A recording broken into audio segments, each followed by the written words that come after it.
Hello, good morning. This is DSR with morning news. వెలుగు దినపత్రికలో headlines. Telangana తల్లి నమూనా రెడీ. ఆకుపచ్చ చీర, చేతిలో వరి, మొక్కజొన్న కంకులు, పీఠంపై పిడికిలు, మెడలో గుండ్ల కంటే తెలంగాణ సగటు మహిళా రూపం. ఎల్లుండి సెక్రటేరియట్లో 17 అడుగుల విగ్రహావిష్కరణ. రేపు ట్యాంక్ బండిపై ఎయిర్ షో. ఘనంగా ప్రజాపాలన ఏడాది ఉత్సవాలు. ఏర్పాట్లపై సిఎస్ శాంతికుమారి రివ్యూ. బెనిఫిట్ షోలు బంద్. మీకోసం జనం ప్రాణాలు తీస్తారా? మహిళ చనిపోయిన సినిమా హీరో స్పందించరా? పుష్ప 2 టీంపై మంత్రి కోమటిరెడ్డి వెంకటరెడ్డి ఫైర్.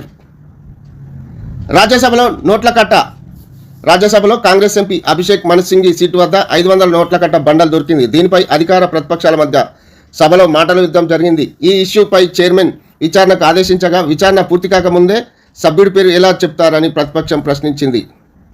ఫామ్ హౌస్కు కేటీఆర్. బీఆర్ఎస్ వర్కింగ్ ప్రెసిడెంట్ కేటీఆర్ శుక్రవారం ఎర్రవెల్లిలోని ఫామ్ హౌస్కు వెళ్లారు. పార్టీ అధినేత కేసీఆర్తో సమావేశమయ్యారు.